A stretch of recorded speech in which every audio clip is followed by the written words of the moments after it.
हुआ। और आई लव मोहम्मद, इससे क्या किसी को दिक्कत हो सकती है? मैं वापस कह रहा हूँ, हाँ, वो आई लव मोहम्मद बोल सकते हैं, हाँ, मैं हिंदू आई लव महादेव बोल सकता है, हाँ, मैं आई लव बाबा साहब बोल सकता हूँ, मैं गुरु रविदास जी को मानता हूँ, मैं आई लव गुरु रविदास जी बोल सकता हूँ, सिख अपने आई लव अपने समुदाय अपने गुरुदेव को बोल सकते हैं। तमाम लोगों को हक है इस लोकतांत्रिक देश के अंदर कि वो अपने गुरु को आई लव बोल सकते हैं। अगर उससे किसी को आपत्ति है तो वो ऐसा है कि हम देश के मुसलमानों तक पैगाम पहुंचाना चाहते हैं कि 142 करोड़ आबादी में 40 करोड़ मुसलमान हैं। इतनी बड़ी आबादी को कोई ख़त्म नहीं कर सकता। हाँ, इनके हाथों में हुकूमत है, जुल्म और अत्याचार कर रहे हैं, फर्जी मुकदमों में फंसा रहे हैं, जेलों में डाल रहे हैं, जो कर सकते हैं कर रहे हैं। लेकिन कंस था, ख़त्म हो गया, रावण था, ख़त्म हो गया, नमरूद और फ़िरौन थे, ख़त्म हो गए, अंग्रेज़ था, ख़त्म हो गया। ये भी हट जाएंगे और इंसाफ कायम होगा। हौसला बनाए रखें, कानून को अपने हाथ में कहीं कोई न ले।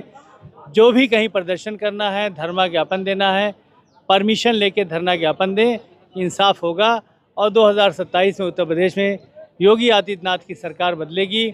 जनता वोट का नमस्कार, जनता लाइव देख रहे हैं आप और मैं हूं आपके साथ पूजा। और इस वक्त हम मौजूद हैं दिल्ली के जंतर मंतर पर और मेरे पीछे आप देख सकते हैं अंबेडकर विचार मंच की तरफ से ये जो बैनर लगाया गया है। और ये तमाम जो मुद्दे इस वक्त देश में चल रहे हैं, चाहे वो बरेली हिंसा का मामला हो या जिस तरीके से न्यायपालिका पर लगातार सवाल उठ रहे हैं, उन तमाम मामलों को आज यहाँ पर लामबंद करके समाजवादी पार्टी की ओर से राहुल भारती जो है वो राष्ट्रीय अध्यक्ष हैं SC सेल के, वो यहाँ मौजूद हैं। तो सर, बरेली में जो कुछ हो रहा है, सीधा सवाल, और आपके डेलीगेशन भेजा गया था समाजवादी पार्टी की ओर से 14-15 आपके सांसदों का, और उनको जब वहाँ पहुँचना था तो जिस तरीके से पुलिस ने कार्रवाई की, कोई वहाँ नहीं जा पाया। और जो कुछ वहाँ हो रहा है, और ये भी इल्ज़ाम लगाया जा रहा है कि समाजवादी पार्टी जो है वो इस पूरे प्रकरण का राजनीतिकरण करने की कोशिश कर रही है, इसका फ़ायदा उठा रही है। क्या स्पष्टीकरण देंगे आप? देखिए, ऐसा है, कल हमारा डेलीगेशन बरेली जाना था और हमारे सभी सांसदों को बॉर्डर पे रोक लिया, कुछ को घर पे नज़रबंद कर लिया।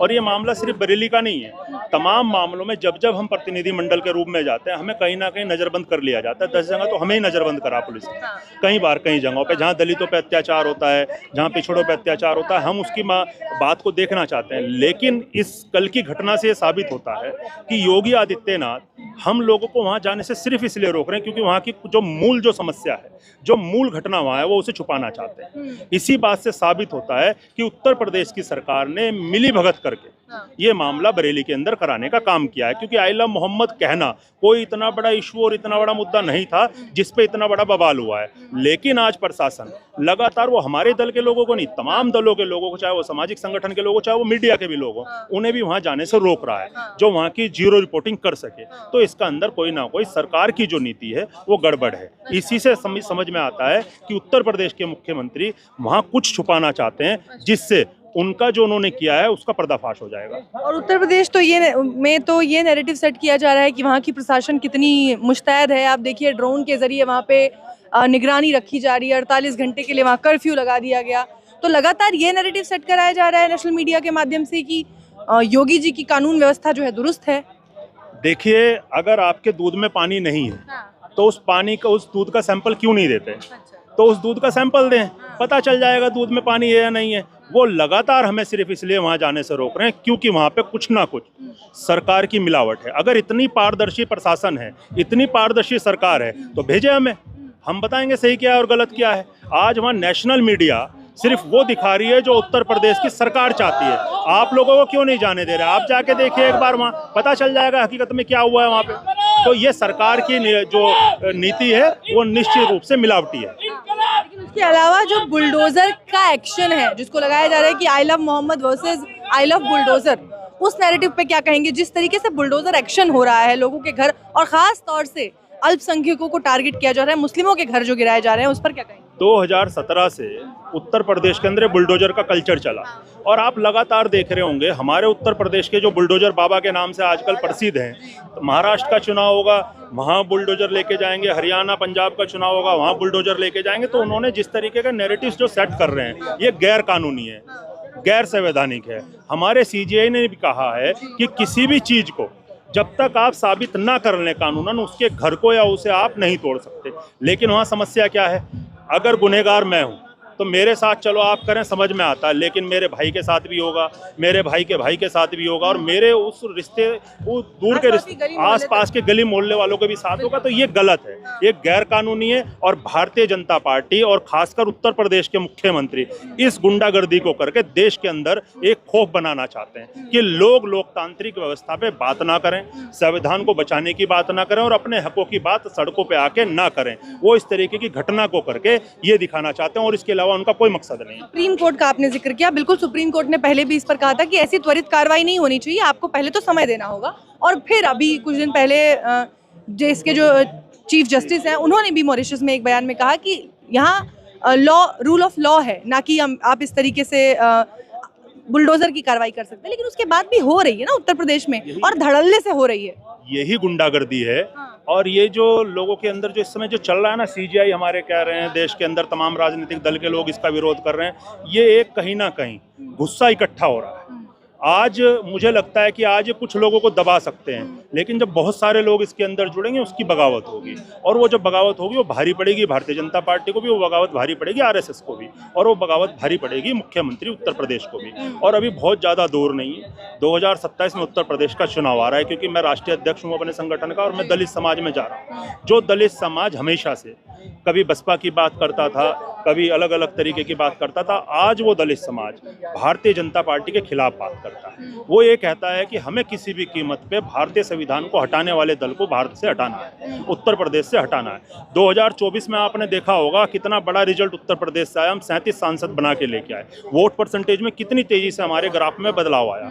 यही 2027 में होगा, और मैं आपके माध्यम से निश्चित करना चाहता हूँ कि 2027 में जो इस तरीके की जो बुलडोजर की जो कार्रवाई चल रही है, इसके खिलाफ जनादेश उत्तर प्रदेश के अंदर आएगा और योगी आदित्यनाथ की सरकार उत्तर प्रदेश से जाने वाली है। और 2027 में सरकार वहां पे लोकतांत्रिक सरकार आएगी, पीडीए की सरकार आएगी। अभी लोकतांत्रिक सरकार नहीं है, बिल्कुल नहीं है। कहाँ लोकतांत्रिक सरकार के, लोकतंत्र का मतलब है लोगों की बात सुनना, लेकिन वहाँ वो करते क्या है, मामला एक होगा 100 लोगों के घर तोड़ देंगे, लोकतंत्र होता है क्या? आप क्या नाम किसी का घर बिना उसे उसके मुजरिम उसका जुर्म साबित हुए बिना तोड़ देंगे, ये क्या लोकतंत्र होता है क्या? आप किसी को जेल में बंद कर देंगे, लोकतंत्र होता है क्या? आप किसी को रोड से उठाएंगे, सुबह शाम को उठाएंगे, सुबह लगा देंगे कि इसके पास से तो हमें असला बरामद हुआ है, लोकतंत्र होता है क्या? आप किसी का हाफ मर्डर कर देंगे, किसी का मर्डर कर देंगे, एनकाउंटर दिखा देंगे किसी का, आप उस पर वाहवाही करेंगे अपने लोगों की, तो क्या ये लोकतंत्र होता है? नहीं, वहाँ बिल्कुल लोकतंत्र नहीं है। उत्तर प्रदेश के अंदर आज वो किसी को भी, अभी आप देख रहे होंगे लगातार नेशनल मीडिया के माध्यम से पता चलता है, वहाँ 3 लोगों का वो हाफ, आजकल एक नया चलन चला हाफ एनकाउंटर। हमने तो एनकाउंटर सुना था, लेकिन उन्होंने हाफ एनकाउंटर, वो किसी के पैर में गोली मारते हैं और वो बेकसूर कोर्ट से साबित हो जाते हैं, तो ये लोकतंत्र नहीं है, वहाँ लोकतंत्र की हत्या हो रही है। लेकिन योगी जी जिस तरीके की बयानबाजियां देते हैं कि जब हमारे त्यौहार आते हैं तो इनकी डेंटिंग पेंटिंग ज़रूरी हो जाती है, उनके ये बयान जो है लोग पसंद करते हैं। आप देखिए कहीं भी किसी भी राज्य में चुनाव हो तो उनको बुलाया जाता है बाकायदा प्रचार करने के लिए, और उनका ये बुलडोजर जो आपने बताया कि बुलडोजर फेमस हो रहा है, वो इतना फेमस हो रहा है कि दूसरे राज्यों में बीजेपी उसका इस्तेमाल करती है प्रचार के लिए। वो इसीलिए करती है और ये इसीलिए किया जा रहा है। ये हमारे लोगों के अंदर एक कौम का भय दिखा के दूसरी कौम को ये बताया जा रहा है कि अगर आपको कोई सुरक्षित कर सकता है, आपको कोई सही कर, आपको कोई देश के अंदर सही अधिकार दिला सकता है तो हम दिला सकते हैं, लेकिन ऐसा नहीं है। आप मुझे ये बताइए, क्या 2017 से पहले हमारी बेटियां नहीं थी क्या वो बेटियां हमारी पढ़ने नहीं जाती थी? क्या वो बेटियां स्कूल के अंदर सुरक्षित नहीं महसूस करती थी? क्या उत्तर प्रदेश के अंदर लखनऊ, जहाँ पे वो शासन करते हैं, जहाँ से वो अपना कानून चलाते हैं, क्या वहाँ उत्तर प्रदेश के अंदर जब हमारी बेटियां काम नहीं करती थी, जब हमारी बेटियां रात को 12 बजे अपने घर नहीं जाती थी? ये सिर्फ दिखाने की एक षड्यंत्र है, और ये षड्यंत्र उनका, क्योंकि उनके पास मीडिया की ताकत है, उनके पास उनकी आईटी सेल की ताकत है। वो जो लोग वहाँ से बोलते हैं वो दिखाते हैं। आजकल योगी जी को सिर्फ इसीलिए बनाया जा रहा है, और आजकल हमारी लड़ाई तो अब योगी जी के साथ रही नहीं, अब योगी जी की तो और मोदी जी की लड़ाई है। वो लोग तय कर लें कि योगी जी और मोदी जी की खुद की लड़ाई है। वो लोग तय कर लें कि उनमें सुपर नेता कौन है। महाराष्ट्र के अंदर योगी जी को बुलाया जाता है, मोदी जी को नहीं बुलाया जाता, तो ये तय तो उन्हें करना पड़ेगा कि उनका नैरेटिव सेट करने से किसका फायदा हो रहा है, किसका नुकसान हो रहा है। अगर मोदी जी दिल्ली के अंदर कुछ करते हैं तो उत्तर प्रदेश में कट जाता है, अगर वो उत्तर प्रदेश में कुछ करते हैं वो दिल्ली में कट जाता है, तो ये उनके अंदर की उनका अपना झगड़ा है, वो उसी झगड़े से समेट लें। आज उत्तर प्रदेश के अंदर जो अलोकतांत्रिक सरकार है, के खिलाफ जनता है, और ये जो हमारा पीडीए है, आजकल आप सुन रहे होंगे पीडीए बड़ा फेमस हो रहा है। जो अखिलेश यादव ने जो पीडीए शब्द दिया है, ये पीडीए इतनी बड़ी संख्या में है, देश का 85% है। अब 85% मान्यवर काशीराम साहब का नारा था, भोजन हिताय भोजन सुखाय। अब यही नारा हमारे अखिलेश यादव ने दिया पीडीए के रूप में। ये बहुजन समाज की बात है, बहुजन समाज के हकों की बात है। तो आज उत्तर प्रदेश के अंदर इस पे काम चल रहा है और निश्चित रूप से 2027 में वहाँ पे सरकार हम बदलने जा रहे हैं। बरेली में जो आपका डेलीगेशन जाने वाला था, आगे आप लोग उसको दोबारा भेजने की? निश्चित रूप से अब की बार, अभी परसों हमारे यहाँ तय होना है, मीटिंग है परसों लखनऊ, हम भी आज जा रहे हैं उस मीटिंग के अंदर। अब डेलीगेशन नहीं जाएगा। अगर सत्य बात नहीं साबित होगी, अब समाजवादी सड़कों पे आके लड़ाई लड़ेगी और अब लड़ाई आर पार की होगी। अब लड़ाई हिंदू मुसलमान की नहीं होगी, अब लड़ाई देश के अंदर संविधान को बचाने वालों के बीच में और संविधान को खत्म करने वालों के बीच में होगी। वो लोग आज संविधान को अगर खत्म करना चाहते हैं, उससे सिर्फ मुसलमान का नुकसान नहीं होगा, उससे नुकसान दलित का होगा, बेटियों का होगा, इस देश के अंदर रहने वाले नौजवान का होगा, इस देश के अंदर रहने वाले 145 करोड़ लोगों का होगा। उसे बचाने के लिए लड़ाई होगी और अब ये लड़ाई सड़कों पे होगी और इस पे हम तय कर रहे हैं। हमारी मीटिंग है। अब बरेली के जो डेलीगेशन को रोक के कल इन्होंने साबित किया है कि वहाँ जरूर कुछ गड़बड़ है। अब उस गड़बड़ को हम जरूर साबित करेंगे और लोगों के सामने लाने का काम करेंगे। आप लोग लगातार सड़कों पर हैं, अखिलेश यादव भी हर मुद्दे पर लगातार अपनी राय रखते हैं, उठाते भी हैं, लेकिन उसके बाद भी उत्तर प्रदेश में एक के बाद एक जो ये परीक्षण हो रहे हैं वो लगातार जारी हैं। चाहे आप संभल की बात करिए, बहराइच की बात करिए, और अब बरेली में जिस तरीके से जब चीजें हो रही हैं, हालांकि कानपुर से मामला शुरू हुआ, और आई लव मोहम्मद, इससे क्या किसी को दिक्कत हो सकती है? मैं वापस कह रहा हूँ, वो आई लव मोहम्मद बोल सकते हैं, मैं हिंदू आई लव महादेव बोल सकता है, मैं आई लव बाबा साहब बोल सकता हूँ, मैं गुरु रविदास जी को मानता हूँ, मैं आई लव गुरु रविदास जी बोल सकता हूँ, सिख अपने आई लव अपने समुदाय अपने गुरुदेव को बोल सकते हैं। तमाम लोगों को हक है इस लोकतांत्रिक देश के अंदर कि वो अपने गुरु को आई लव बोल सकते हैं। अगर उससे किसी को आपत्ति है तो वो उसकी मानसिकता खराब है, उसके दिमाग में कोई कमी है, उसे अपना दिमाग सही करना चाहिए, ना कि लोगों को इस तरीके से टारगेट करना। इशारा किसकी ओर है?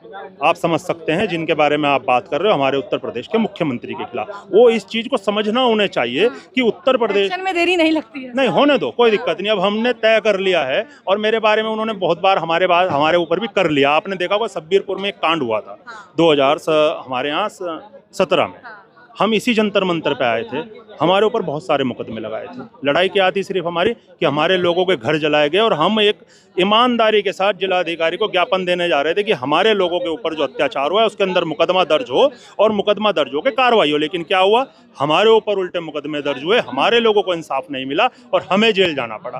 तो ये हमने आज से नहीं, हम बहुत दिनों से देख रहे हैं। लेकिन हमेशा पाप का घड़ा भरता है और वो शायद अब छलकने लग गया है, लोगों को दिखने लग गया है। निश्चित रूप से 27 में वो फूट जाएगा और 27 में एक नई सरकार उत्तर प्रदेश के अंदर होगी।